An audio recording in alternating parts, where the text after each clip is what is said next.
There is some hope tonight that the latest war between Israel and the Palestinians in Gaza can be brought to an end.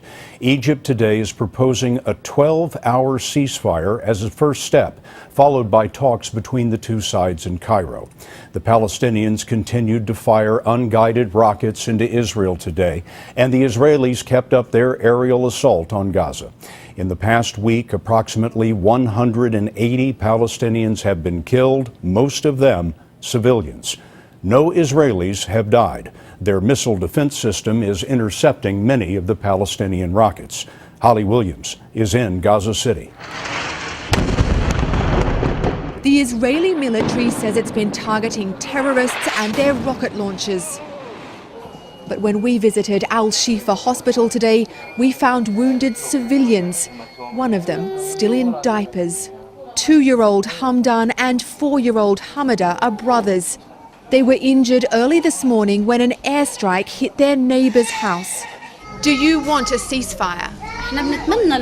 We want a ceasefire, their mother Sadiqa told us. I want Israelis and us to both live in peace, but they have to leave us alone. Rockets fired by Palestinian militants have caused damage and injuries, but no deaths, thanks mainly to Israel's Iron Dome anti-missile defense system, which intercepts them. Moshir El-Masri is a spokesman for Hamas, the militant group that controls the Gaza Strip. Israel says it can't avoid killing civilians because you put your rocket launchers in civilian areas, in residential areas. Are you using people as human shields? No, that's a lie, he told us. Israel's using it to justify crimes against civilians. Holly Williams is in Gaza tonight, and because of transmission problems, she's joining us on the phone. Holly, what has the reaction been to this proposed ceasefire? Well, Scott, the militants told us tonight they're studying it, and the Israelis will hold a cabinet meeting tomorrow morning to discuss it. But one sign it may succeed is that it's very quiet here tonight. Just 48 hours ago, there were airstrikes hitting, rockets being launched every few minutes. But now both sides seem to be holding back. People here in Gaza are sick of the violence, and the militants know that. And the Israelis don't seem to have an appetite for a long conflict either, because although they've threatened a ground invasion, they haven't yet acted on that threat. This evening, we're hearing for the first time about allegations that some employees of the Department of Veterans Affairs altered records to make it appear that vets were receiving disability checks faster than they actually were. This comes after investigators found that some VA employees had cooked the books on wait times for medical visits. A key witness will testify tonight to Congress, but you're going to hear from her first in this story from Wyatt Andrews. I thought that we were supposed to come help veterans. Kristen Rule is a whistleblower who handles compensation claims at the VA regional office in Philadelphia.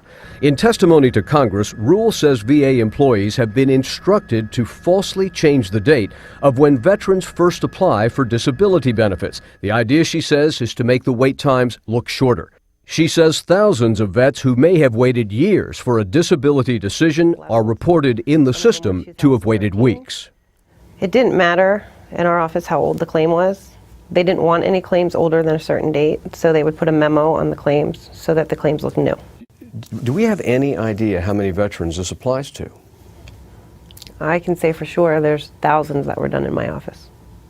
Rule says that changing the date hurts the veterans who've waited the longest because the oldest claims are supposed to be handled first. Some of the veterans have died waiting for their claim to be processed. And if it has a newer data claim, it's not a priority. The VA's Office of Inspector General has confirmed her charge of date changing, saying the practice makes the average number of days that claims have been pending appear better than it would be.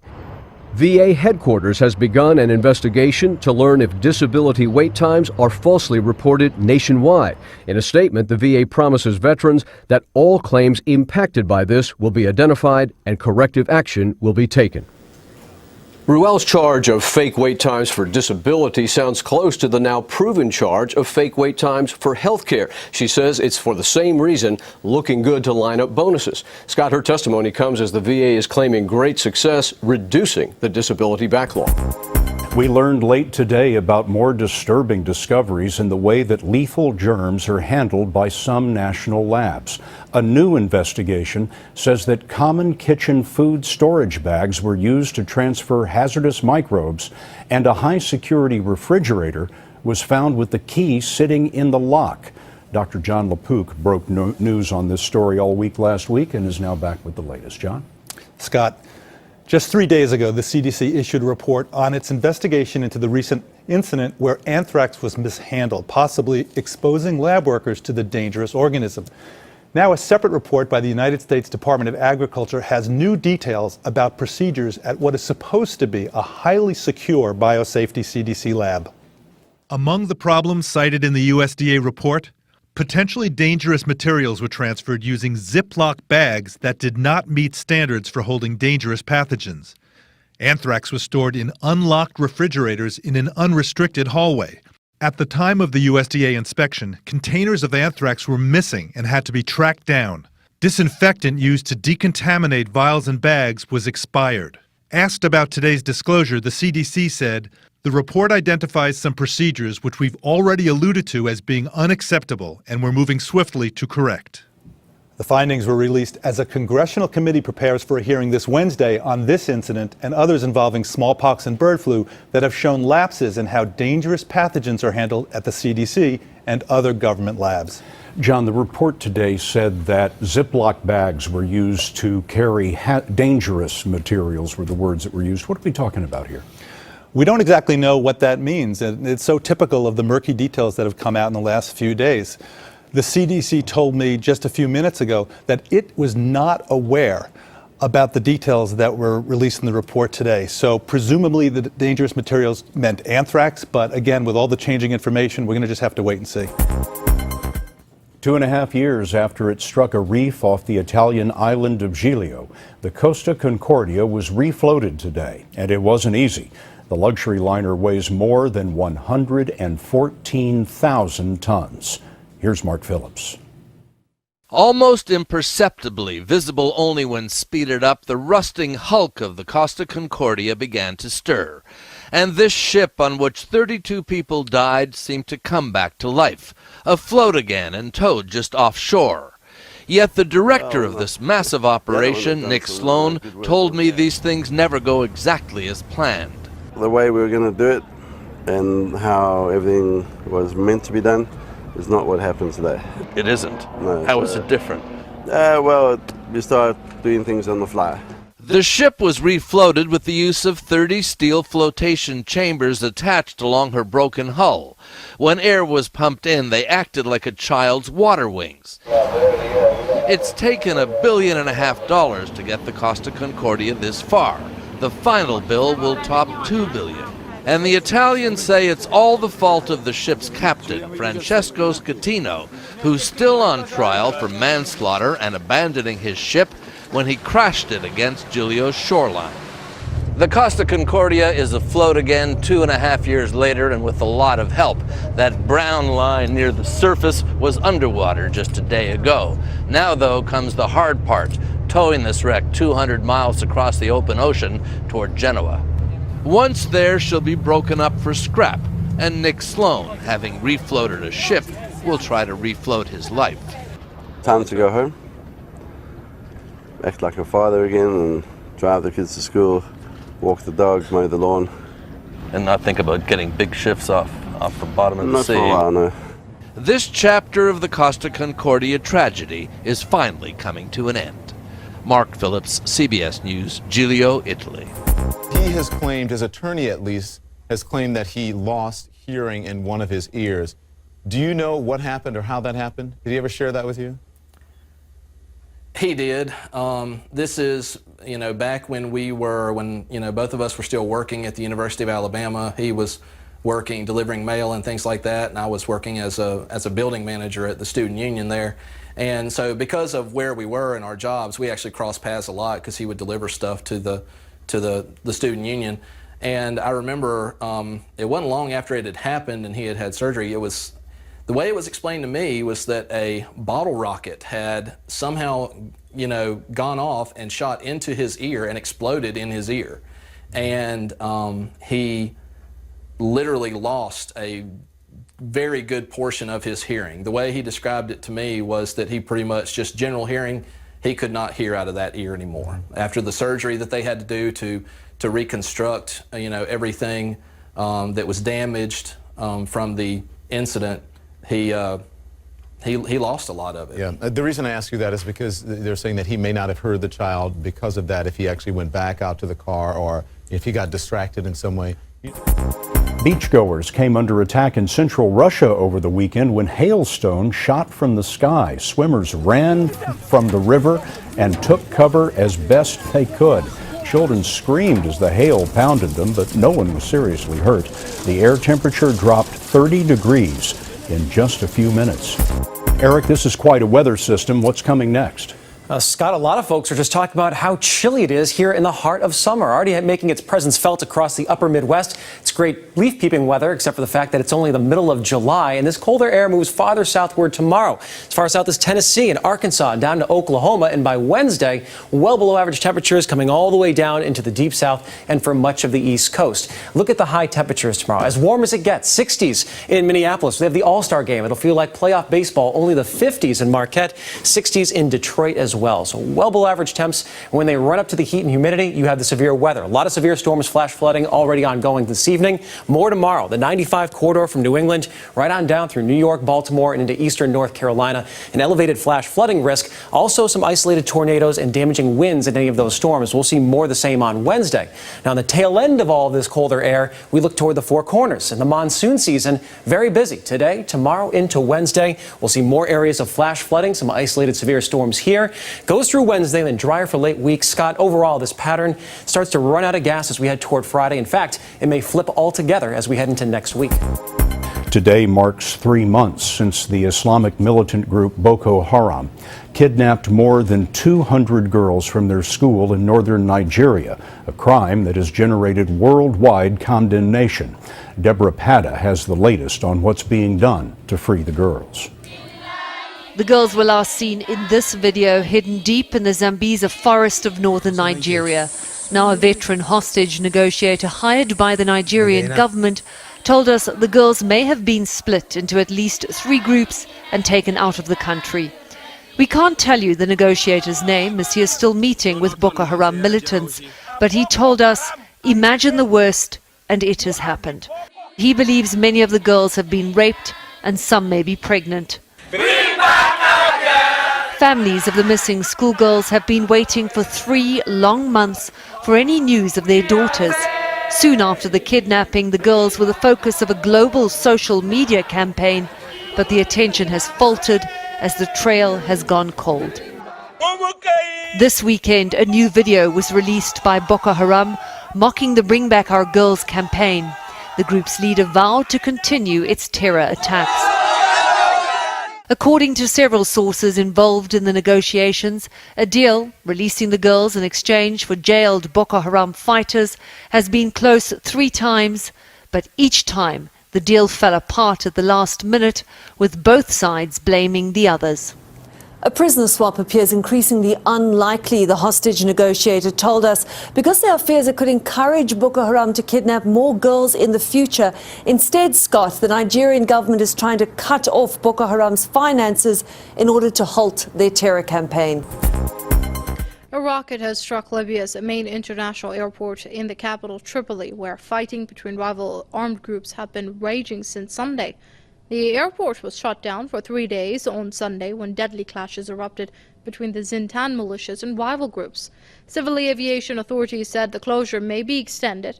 Flights to and from the airport in the northwestern city of Misrata have also been suspended.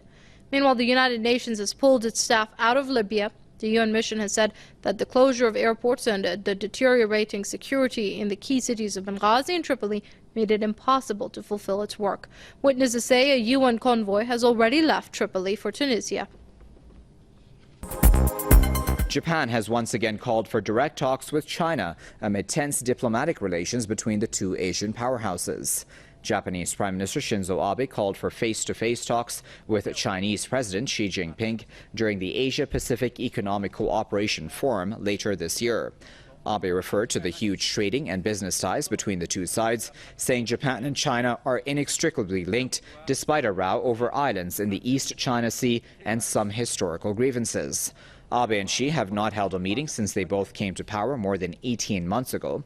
Relations between the two Asian neighbors further deteriorated earlier this month after Japan moved to relax restrictions on the use of armed force in a controversial change to its post-war pacifism.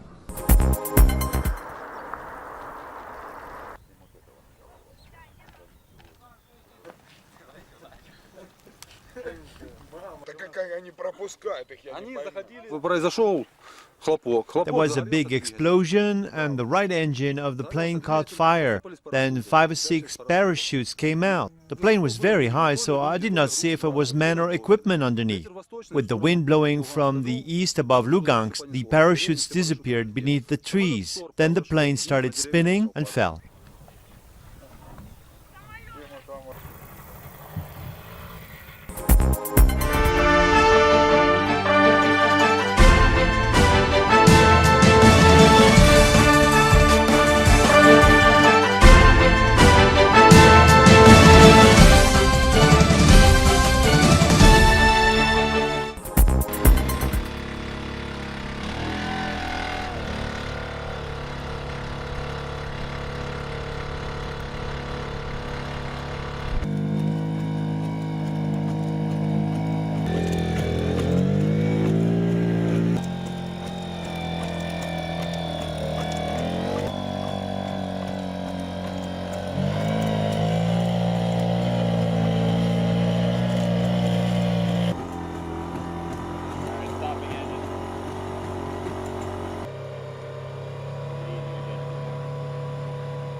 This is the southern Mexican border city of Hidalgo.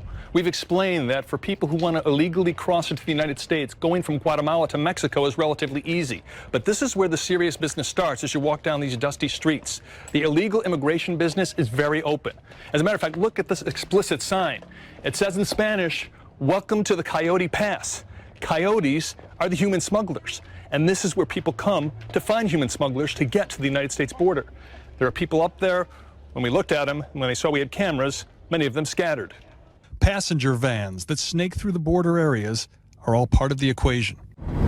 These vans are often very crowded, as this one is, also very hot. There's no air conditioning. Mostly commuters who are going to the city of Tapachula, about an hour drive, a bigger city in the southern portion of Mexico, but often undocumented migrants are on this bus because they want to go to Tapachula. That's where they can get services, food, medical care, while they plan their journeys up north. But often, undocumented migrants have no money and can't even afford these vans. They then have to figure out how to get to Tapachula to start their journey. And just before we got on this van, we found a man who wants to get to the United States, but didn't have enough money to get on this van. This is Luis Moreno. He's 33 years old. He doesn't speak any English, but we've been talking to him a little bit.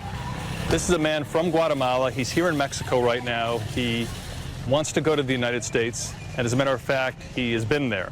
And he's been caught 3 times by authorities and sent back to Guatemala. But also very interesting about Luis, he's been caught 5 times here in the nation of Mexico, not on the border, but in other cities. 4 of the times he was on the Beast, that train where so many people get hurt. He says he was riding on top of the train. He was tied down so he wouldn't fall off, but he was caught 4 times in the train, 1 time on a bus. So in 8 times, he's been sent back to Guatemala, but he still says he's ready to go back. I want to go to the U.S. and work and help out my family. I can't do it where I'm from. One of the places that migrants come to for medical help here in Tapachula is Iglesia Albergue, this Catholic church and clinic. But this is when you're seriously hurt or seriously sick. For example, this man right here, you could see his foot. He was in the United States, got kicked out, came back to Mexico, and then got hit by a car while crossing. Really messed up his ankle. He says he still wants to go back to the United States, but he won't be able to walk for the next couple of weeks. We also have this gentleman right here, and you can see that he's missing his leg. He was also in an accident.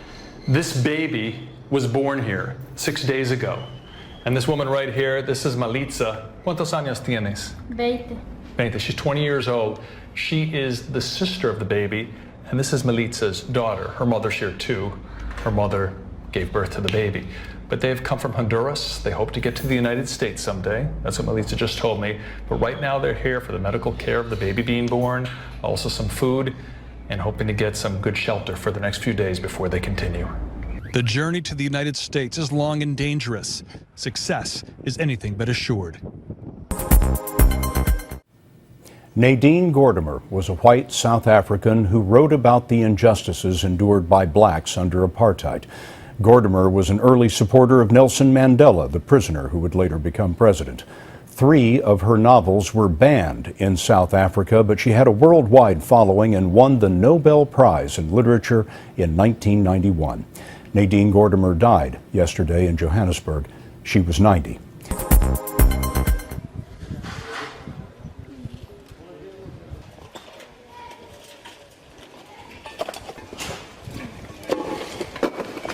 At around midnight, 2 barrel bombs went off. There are no Free Syrian Army members or military bases here, nothing, just civilians. There's still civilians trapped under the rubble.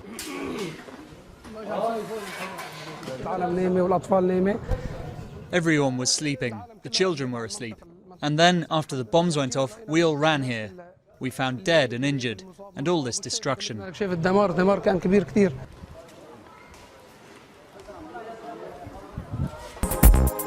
Lebanese security sources say 2 members of the resistance group Hezbollah have died in clashes with foreign-backed insurgents in the border area with Syria. Over 2 dozen insurgents, that is, were also killed in the fighting on Sunday evening. Sources close to opposition groups say Hezbollah has captured 14 militants, mostly from the Al-Qaeda-affiliated group the Al-Nusra Front. The fierce battle took place in a stretch of land between Ras al-Ma'ara in Syria's Qalamun region and the northern Lebanese village of Arsal. The village and its surrounding areas have been the bastion for militants to launch attacks against government forces inside Syria. Although the Syrian troops retook control of Qalamun in late April, there are still insurgents hiding in the mountainous border region, staging sporadic attacks.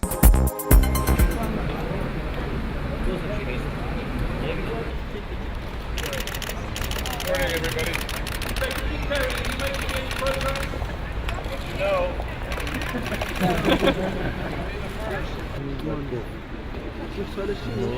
Technically speaking, that shot was amazing. That's really something, but everyone keeps doing it.